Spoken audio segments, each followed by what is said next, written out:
Good morning, everyone. I have to say, you are the brightest, smiliest, most engaged group that I have seen on my Rotarian Roadshow. So congratulations, give yourself all a pat on the back for being so clearly an amazing group of individuals, and I'm honored to be here.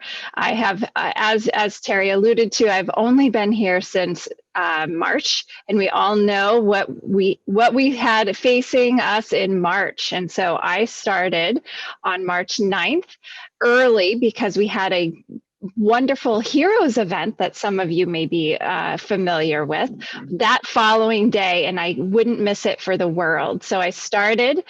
We had this amazing community event, and then days later, we got the news that we were shutting down due to COVID, and here I have been ever since. Because aside from disaster and blood drives, we have kept ourselves as safe as we possibly can to practice what we preach. So it certainly has been interesting because I know very few people from the neck down. I do not know that they have feet. So all of my conversations from sun up until sundown have been relying on, frankly, the amazing connections that the community and of course the Rotary brings. So I will be forever grateful. And I'm also forever grateful I came in anyway that way from the Rotary, because at the age of 18, imagine a young girl who was just trying to get to college. She applying for 26 scholarships and continued to get turned down one after one until the very last scholarship she tried to get was from the local Rotary. And thankfully, that one scholarship to that one girl got her confidence up and got her believing in herself that people would believe in her. So thank you. I will always be grateful to my local Rotary and outside of Boulder, Colorado, who made that happen. And so I promised that everywhere I went, I would be a part of the Rotary in some way. So that's happened in Colorado, Massachusetts, and here in Maine. And so it is clearly my first time with all of you, and I'm just thrilled to pieces. And so I've been on a lot of these Rotary meetings, Zoom meetings in the past 10 months. And today is going to be a little different because as I was reflecting on what we usually bring to the conversation to help inform and raise awareness. I knew that I could make an assumption that I didn't need to do that with all of you. You are an incredible, resilient community that I can't thank you enough for who you are and what you have done. So today I wanted to make sure that I could catch all of you up on what we've been doing here for the past several months so that we can continue to offer what we can as a partner to help with us getting through this pandemic, to show you what the Red Cross is up to and the incredible strides that we have undergone in the past several months, which is truly incredible. Thank you in advance. I'll try to be as short and quick as possible so that I can get to any questions that you may have. Sound like a plan? Okay, and what I also love to do is put people on the spot. No, I'm just kidding. But I do like to have some interaction. So because when I ask for a raise of hands of those who have been touched in some way in their life by the Red Cross, I always like to gauge who I'm talking to here. So aside from any volunteer work or any funder work or any just personally, yourself personally, please raise your hand. Don't be bashful. If your life in some way, even as a young child, learning, getting your babysitting certification and lifeguard certification, that would have been me. Raise your hand if you had an experience with the Red Cross, please. Wonderful. Now, keep your hands raised. And for those who in some way, in another capacity, volunteer capacity, raise your hand if you've been a part of the Red Cross. But you can keep your other hands raised, those who were up. Okay. Raise your hand if you have donated blood. Okay. So you can see, thank you very much, that the Red Cross has been a part of the majority of our lives, and it's because we are the Red Cross. And that was what was amazing to me when I came into this organization. Was I saw the people in my email box and communicating about the next operation.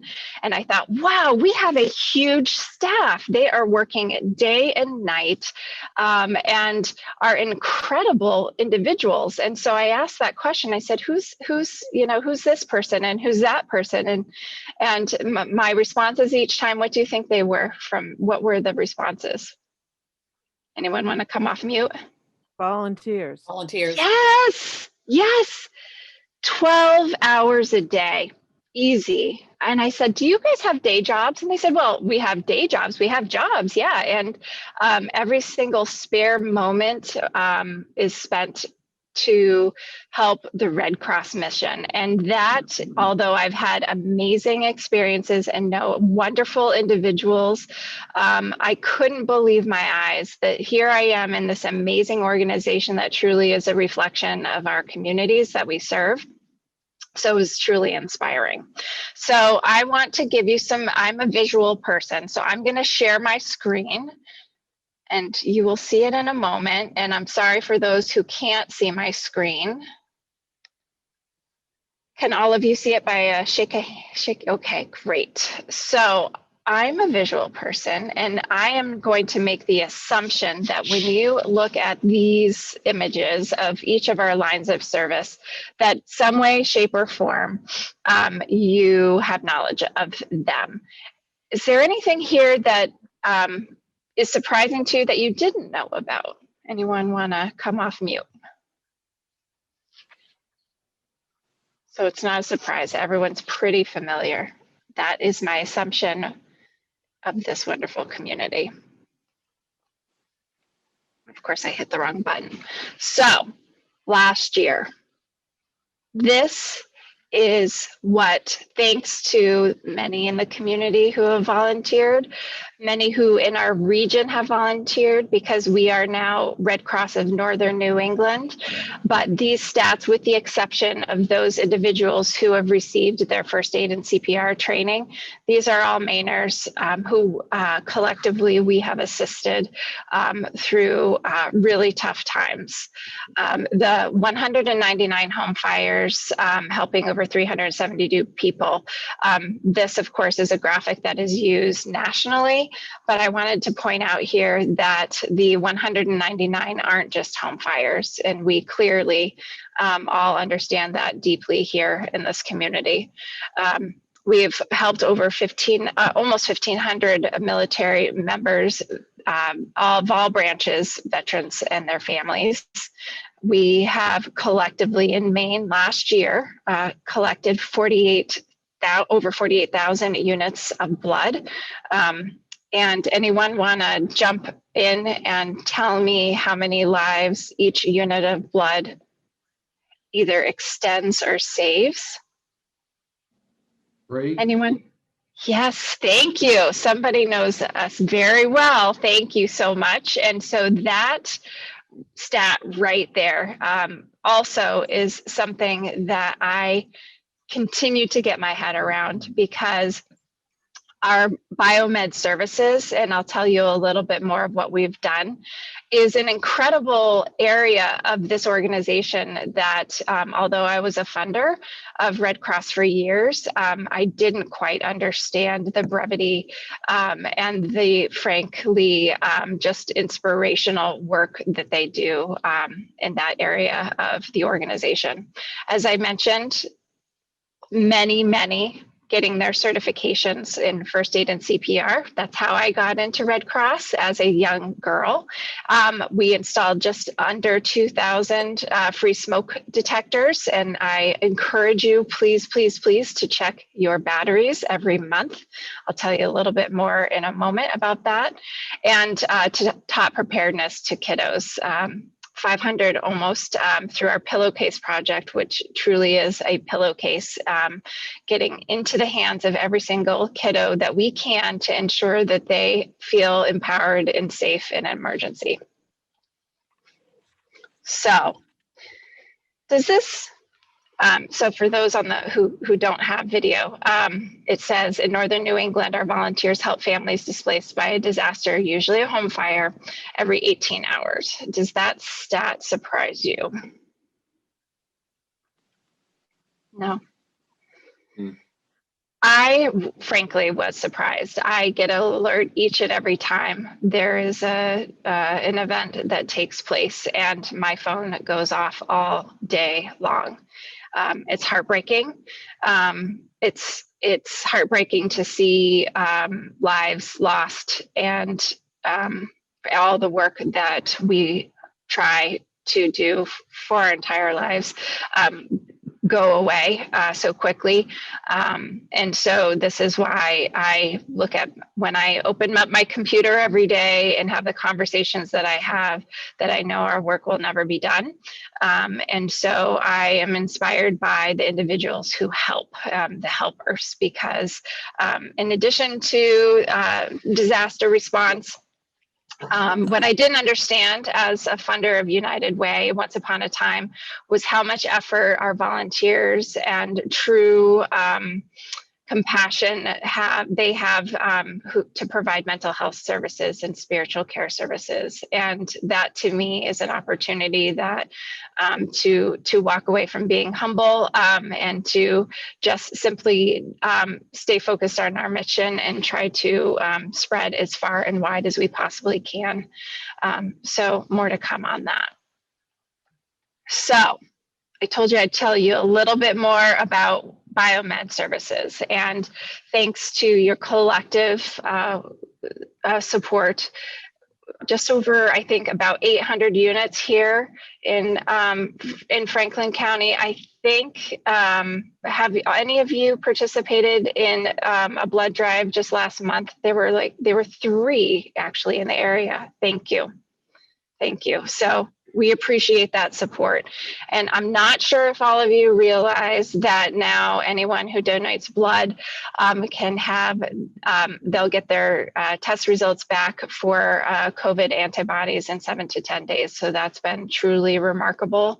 I don't think that in the days, sorry, my earpiece is falling out, in the days that were prior to COVID, that we would have been able to move so quickly and have the technology that we have today to make that happen, because that small little turn of events in March-ish has taken the Red Cross to new levels in showing the community what they truly can do, because those who have overcome and healed from COVID can now save numerous lives. And so in addition to collecting blood products from individuals who have recovered from COVID, those who have just found out through donating blood that they do have antibodies now are saving lives. So that just basically means that the demand is so high across the country. Each time there's a positive antibody result that comes back in our labs, that blood goes, and those blood products are immediately turned into plasma and are saving lives. So it is incredible. It truly is. The science behind it all would take decades in any other day. So it's pretty inspirational. Nicole, I've got a quick question. Do you keep Yes. data on how many people have had COVID? So we don't have any specific individual information, but what we've heard on a national level is through the disaggregated data that shows at the community level that there was like a 2% rate of positive antibodies showing up. And that could be individual. Most of the time, obviously, at that point, it was individuals who had no idea that they had it. So it's quite fascinating. Great question. So this is where I want to make sure everyone has drank some coffee and are awake and still tuned in, because this is what's exciting. We have embraced where we are today in this era, and we have done wondrous things to try to go online to make sure that, although not everyone has access, that we can bring the Red Cross to as many people as we possibly can and get our assistance to them in the way that we always have done. So what does that look like? So we have put everything from our emergency preparedness for kids, for adults, for families online. You can get to that information from our website. There you'll find how to, like you see here, create a home fire escape plan. And what's really interesting is all of our virtual preparedness for kids. Obviously, we're not in the schools like we have been. We can't go to campuses the way that in previous years we have gone to. So we are doing our best to bring curriculum into schools, into aftercare and camps, and it is something hopefully that we will stick with to make sure that as many people have access to our preparedness work. What I also want to share with you is that we have resiliency training available. So although before it was only available in our service to armed forces division for veterans, their families, and currently members who are deployed, to help get through so much that they do in their lives. And so we have volunteers, obviously, providing counseling and mental health services, not guidance, obviously, but providing mental health counseling to help us connect some dots in terms of what we can do for ourselves and our families. So I encourage all of you to consider, if you're interested as a group or interested as individuals, to let me know, and I can show you and send you the link to the website on how to sign up for those classes, which are clearly all free. So there's a catch in all of this, right? There's always a catch. Here you go. I have to say this because you all as Rotarians understand this completely. And how I started off this conversation is that we collectively are the Red Cross, and we won't and can't do what we do and deliver on our mission every day without the community. So when there's a call and we need to respond at 2 a.m., the individuals who are local and in those communities are the ones who respond. So thank you for, if you're sitting around twiddling your thumbs, letting me know if you'd be interested in providing some support in terms of volunteering virtually, volunteering maybe with me on the board or as a community volunteer leader. Obviously, your time donating and volunteering at the blood drives is truly appreciated. And then helping me understand who in the community also needs to hear this and who should be connected to the services that Red Cross provides. I'd be grateful. So I'm going to stop sharing my screen, and I'm going to thank you. I'm going to see if anyone is asleep. I don't see anyone's asleep. And open it up for questions. So thank you for your engagement. Lisa, hello, Lisa. Hello, Nicole. Well done. Thank you very much for all that you do. My question is around the pillowcase project. You alluded to it, but I had not heard about the pillowcase project. Oh. Can you tell us more? Yes, please. Thank you. And I hadn't heard about it either. So we provide programming for kiddos from kindergarten through high school, college, of course, and adults, different curriculum. The Pillowcase Project literally is us coming in front of a group of kiddos. It could be in school, it could be at camp, it could be aftercare, and into actually individuals' homes.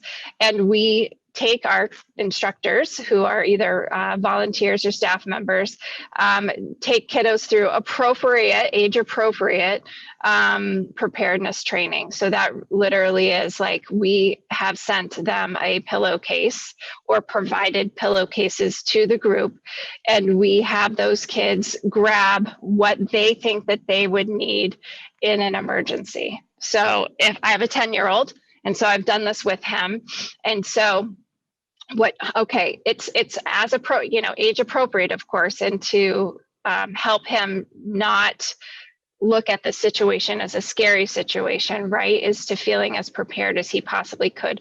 What would he need if he needed to get out of the house in 2 minutes? Grab that pillowcase, put those things in there. It's very cute, trying to make light of a very serious subject, what kids grab. So any guesses what the first thing that my son put in his pillowcase? A video game. Well, he wishes. Yes, that is a good answer. You know him perhaps a little well. Anyone else? It was pretty close. His Pokemon cards. That is what he finds entertaining. He's now back into football cards, but there is many things that go into these pillowcases, in addition to a flashlight, in addition to maybe some dollars out of their piggy bank. They do grab things that mean so much to them. And it is interesting to see some kiddos grab a lovey or a blanket or a photo of their favorite family member. So that's truly precious. So thank you for asking, Lisa. Yeah. Dennis. If I may, I Yes. put the bottle of scotch in my pillowcase just in case, it's cold outside, you want to be warm. If we wanted to sponsor a blood drive, what would we have to do as a club? Would you consider another drive in this area? There are certain organizations that do the drives regularly, but what would we have to do in order to sponsor? Thank you so much for asking that question. And absolutely, we are truly trying to find some long-term sustainable ways to offer this opportunity to the community to give back. And so it really is just making sure that you collectively, now you could be the community, can provide some volunteers. Usually we need 3 volunteers-ish per blood drive. And so it's really not a big commitment. So the amazing machine that the Red Cross is provides all the outreach materials, provides the technology behind it. And so it really is just helping to connect the dots in terms of raising awareness, having a few volunteers available to staff that blood drive, and ensuring that folks know how to sign up to schedule an appointment, because that can all be done online, which is fantastic. And so I have a very good new friend in Rumford who, thanks to the long-term support of the Rotary there, which has been like 25 years, they have partnered with the Legion to be the host of the blood drives for all those years. And it is a truly remarkable community-driven event that has, I went in December and awarded the Legion just a certificate of appreciation for their support with the Rotary, the hospitals involved. And it truly takes a community to make this happen. And so for that number of years, the Rotary has been behind sponsoring these blood drives. So I would greatly be so appreciative and excited to talk with you more about that. So if that is truly something that you guys want to do, many Rotaries have really been the leaders in the community behind the scenes throughout the state and throughout the country to make this happen. So thanks. Great question. Okay, I'd love for us to do it, and I'm going to put that to the board in order to see if we can't get involved, as long as you have room on a schedule that we could fit into Yes. without stealing somebody else's customers. No, it's a great question. And I was looking at the upcoming drives, and there's only one in the next month. So that's in J. And so it's not that we have a saturated event happening here. So we are planning like 6 months out. And so that gives folks a runway to plan and decide if that's what works for all of you. So great idea. That's exciting. Thank you. Okay. Sue Pratt has a question. Hi, So- Sue. Hi, how are you? Good. So, my question is, around here, I'm familiar with a lot of the blood drives that are happening in municipal buildings, in schools, and as you know, that's a bit of a problem these days, using some of those facilities.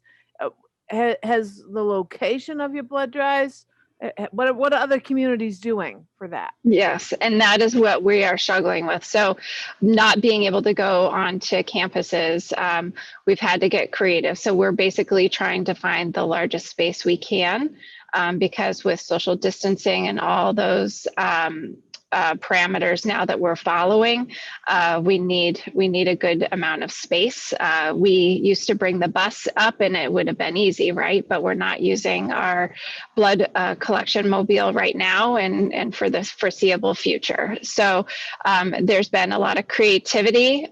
So there's been a lot of churches, clearly hotels, where there are larger hotels have been really slow. And so they've opened up their event rooms and made that happen. And so really it's where the public is still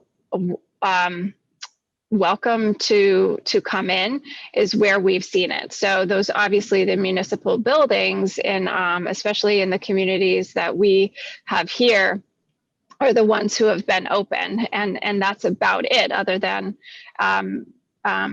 churches and so forth. So I'd be interested to know what your thoughts are on that, because if you can, or in the Legion, obviously the Legions, there's the Elks clubs. So all of the clubs have continued to offer blood drives too. And it's not that that certain location has to be the sponsor. They're the hosts. And so then the commitment for them is the space and just making sure that it's cool in the summer. So that was a challenge for us, is having air conditioning, things like that. Thank you. And I do think that there are probably some places, I struggle with the larger places that might be available to us in this area, but I'm sure there are some. Well, I look forward to brainstorming that with you guys. Well, I've got the place. We can use St. Joseph's Parish Hall here, which is more than sufficient to host a blood drive. The twin parish in St. Rose is doing one on a regular basis. So we've got the facility. We just need to light a fire under some folks to let's get it organized and do the damn thing. Perfect. Lisa? Oh, you're on mute, sorry. You know, I had to start my day with somebody telling me that.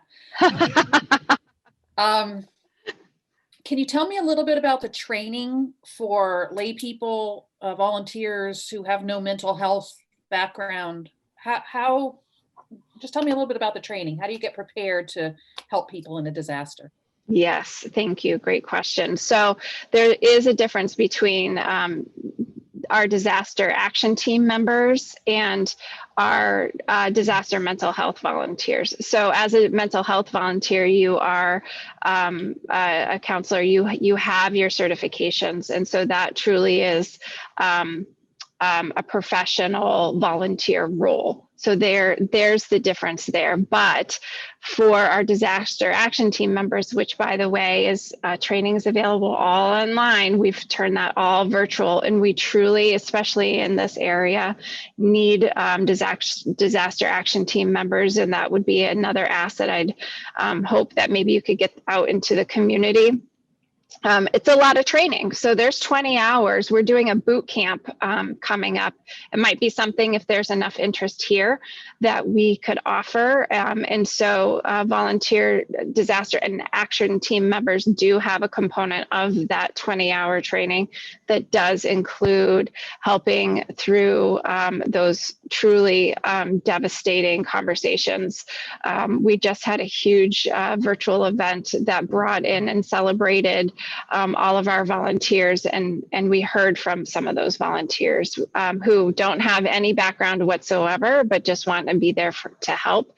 And it is truly it's inspirational to see that anyone can be empowered because they just want to help and be helpers. And so I think I came in and was amazed that there is a Doctrine 3.0 reference page 149 guidance for everything that we do here, which is actually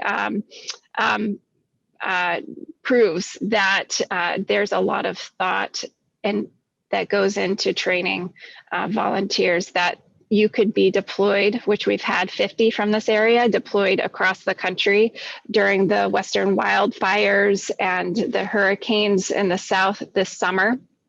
And you can be a volunteer anywhere in the country, virtually in person with the Red Cross. It is my role as executive director, looks, although different because of each unique community across the country, is consistently everything we do is incredibly consistent. And it's because we want to make sure that if any of you go on a nice vacation to Florida and you're in a disaster, that you know that you can turn to the Red Cross and be pretty familiar with what you're facing. So great question, Lisa. Okay. Well, Nicole, thank you so much for speaking to us this morning and taking time from your schedule to address us and informing us of this very important mission of the Red Cross.